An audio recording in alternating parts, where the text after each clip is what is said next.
ಶ್ರೀ ಗುರುಭ್ಯೋ ನಮಃ. ಹರಿ ಓಂ. ಶ್ರೀ ಗಣೇಶಾಯ ನಮಃ. ಶ್ರೀ ಮಾತ್ರೇ ನಮಃ. ಓಂ ಹ್ರೀಂ ಕಾರ ಹೇಮವದ್ ಗಂಗಾಯೈ ನಮಃ. ஸ்ரீமத்தேவி பாகவத மகாபுராண மூல பாராயணம் ஸ்கந்தம் 4 அத்தியாயம் 6 நரநாராயணர் தவம். ஓம் நமச்சண்டிகாயை வியாசோவாச்ச. प्रथमं तत्र सम्प्राप्तो वसन्तपर्वतोत्तमे पुष्पिता पादपा सर्वे द्विरे पालिविराजिताः आम्राच्यबहुला रम्याः तिलका किंशुका शुभाः सालातालतमालाश्च मधुखा पुष्पिता बभुव कोकिलालापवृक्षाघ्रेषु मनोहराः वल्योऽपि पुष्पिता सर्वा आलिलिङ्गुर्नकोत्तमान् प्राणिनस्वासु भार्यासु प्रेमयुक्ता स्मरातुरा बभूवुश्चातिमत्ताश्च क्रीडासक्ता परस्परम्. ववर्मन्दा सुगन्धाश्च सुस्पर्शां दक्षिणानिलाः इन्द्रियाणि प्रमादीनि मुनीनामपि चाभवन्. रतियुक्तस्ततः कामः पूरयन् पञ्चमार्गणान् सकार त्वरितस्तत्र वासं बद्रिकाश्रमे. रम्भातिलोत्तमाद्याश्च गत्वा तत्र वराश्च मे गानं चक्रुसुखीदज्ञाः स्वरधारसमन्वितं तच्छ्रुत्वा मधुरोद्गीतं कोकिलानां च कूजितं प्रमरालिविरावञ्च प्रबुद्धौ तौ मुनीश्वरौ ऋतुराजमकाले तु दृष्ट्वा तौ पुष्पितं वनं जातौ चिन्तापरौ तत्र नरनारायणवृषि किमद्य शिशिरापाय संवृत्त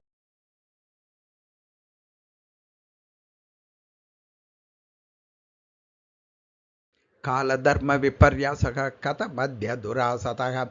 नरं नारायण प्राह विस्मयोत्फुल्ललोचनः. नारायण उवाच पश्य प्रातरिमे वृक्षाः पुष्पिता प्रतिभान्ति वै गोकिलालापसङ्कुष्टाः भ्रमरालिविराजिताः शिशिरं भीममातङ्गं धारयन् स्वघरैर्नगैः वसन्तकेसरी प्राप्तः पलाशकुसुमैर्मुने रक्ताशोककरातन्वी देवर्षे किंशुकाङ्ग्रिका नीलाशोककचाश्यामा विकासी कमलानना नीलेन्दीवरनेत्रा सा बिल्ववृक्षफलस्तनी प्रोत्फुल्ल रुकुनदरदना मञ्जरी कर्णशोभिता बन्धुजीवाधरा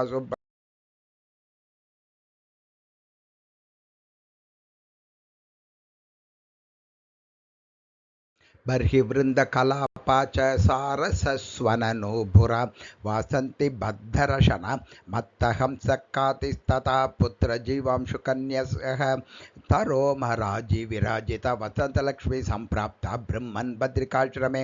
अकाले किमियं प्राप्ता विस्मयोऽयं ममाधुना तपोविघ्नकरानूनं देवर्षे परिचिन्तय. श्रूयते स्वरनारीणां गानं ध्यानविनाशनम् आवयो तपभङ्गाय कृतं मघवता किल रुद्राण्यता काले प्रीतिं सञ्जनयेत् कथं विघ्नोऽयं विहितो भाति पीतेनासुरशद्रुणा वाता सुगन्धा शीता च समायान्ति मनोहराः नान्यत्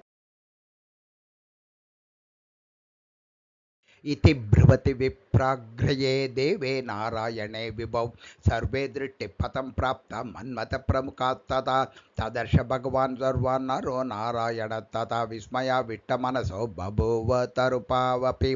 मन्मथं मेनकां चैव रम्भां चैव तिलोत्तमां पुष्पगन्धां सुकेशीं च महाश्वेतां मनोरमां प्रमध्वरां कृताचीं च गीतज्ञां चारुहासिनीं चन्द्रप्रभां च सोमां च कोकिलालापमण्डितां विद्युन्मालाम्बुजाक्षीं च तथा काञ्चनमालिनीम् एतां चान्यावरारोह दृष्टा ताभ्यां तदान्तिके तासां त्वयष्टसहस्राणि 50 च वीक्षतौ.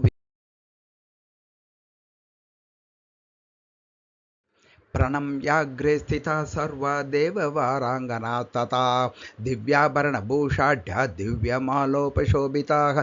शुश्राव भगवान् विष्णुः नरो नारायण तदा श्रुत्वा प्रोवाच तत्र प्रीत्या नारायणो मुनिः आस्यतां सुगमद्रैव करोम्यादित्यमद्भुतं भवत्योतिथि धर्मेण प्राप्ता स्वर्गात् सुमध्यमाः. व्यासोवाच साभिमानस्तु सञ्जातः तदा नारायणो मुनिः इन्द्रेण प्रेषिता नूनं तथा विघ्नचिकीर्षया वराख्या कायिमा सर्वाः सृजतां यद्य नवा किल एताभ्यो दिव्यरूपां च दर्शयामि तपोबलम् इति संचिन्त्य मनसा करेणोरुं प्रदाट्य वै तरसोत्पादयामास नारीं सर्वाङ्गसुन्दरीम् इति संचिन्त्य मनसा करेणोरुं प्रताट्य वै तरसोत्पादयामास नारीं सर्वाङ्गसुन्दरीं नारायणोरुसम्भूता ह्युर्वशीति ततः शुभाः तदृशुस्तास्थितास्तत्र विस्मयं परमं ययुः तासां च परिचर्यार्थं तावतेक्षाति सुन्दरी प्रातुश्चकार तरसा तथा मुनिरसम्प्रमः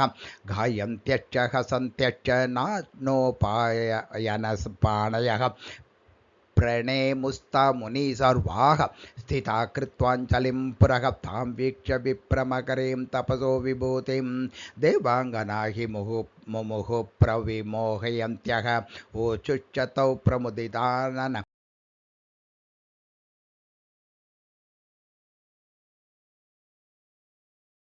कुर्युः कथं स्तुतिमहो तपसो महत्त्वं धैर्यं तथैव भवतामपि वीक्ष्य बालाः अस्मत्कटाक्षविषदिग्धचरेण दग्धः को वा न तत्र भवतां मनसो व्यथा न ज्ञातौ युवां नरहरे परमांशभूतौ देवो मुनीशत शमदमादिनिधि सदैव सेवानिमित्तमिह नोकमनं न कामं कार्यं हरे शतमकस्य विधातुमेव भाग्येन केन युवयो किल दर्शनं नः संबादितं न विदितं खलु संचितं तत् चित्तं क्षमं निजजने विहितं युवाभ्याम् अस्मद्विते किल कृतागसितापमुक्तम्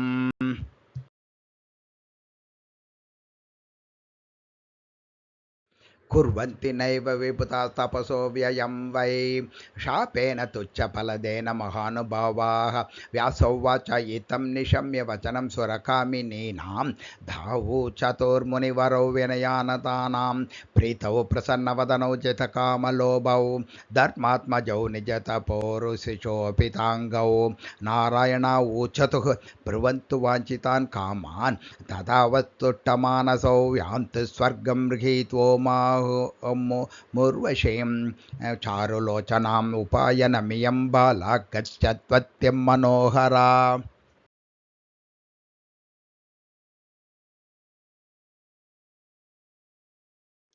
यान्तु स्वर्गं गृहीत्वैमामुर्वशीं चारुलोचनाम् उपायनमियं बाला गच्छत्वद्य मनोहरा तत्तावाप्यां भगवत प्रीणना अहं योरुसम्भवा स्वस्त्यस्तु सर्वदेवेभ्यो यथेष्टं प्रव्रज च दिव्यवूचुः क्व गच्छामो महाभाग प्राप्तास्ते पादपङ्कजं नारायण सुरश्रेष्ठ भक्त्या परमया मुदा वाञ्छितं चेद्वरं नाथ ददासि मधुसूदन तुष्टकमलपत्राक्ष ब्रवीमो मनसेप्सितं पतिस्त्वं भवदेवेश वरमेनं परं तप भवाम प्रीतियुक्तास्त्वां सेवितं जगदीश्वर त्वया चोत्पादिता नार्यः चन्द्यन्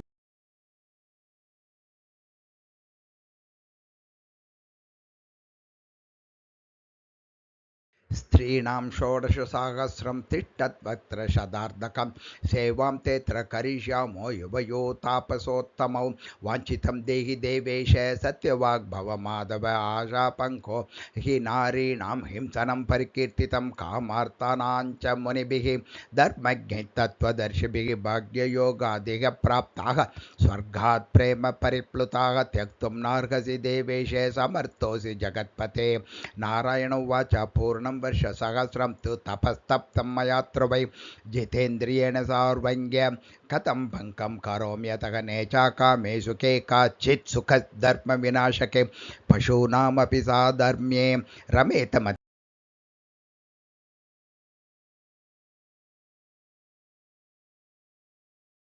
आनन्दरसमूलं वै नान्यदस्ति सुखं किल अतोऽस्माकं महाराज वचनं कुरु सर्वथा निर्परं सुखमासाद्य चरस्व गन्धमादने यदि वाञ्छसि नाकत्वं नाधिको गन्धमादनात् रामस्वात्र शुभे स्थाने प्राप्य सर्वासुराङ्गनाः इति श्रीमद्देवी भागवत महापुराणे अष्टादशसहस्रयां संहितायां चतुर्थस्कन्धे अप्सरसां नारायणसमीपे प्रार्थनाकरणं नाम षष्ठोऽध्यायः। ओं श्री जगदम्बार्पणमस्तु।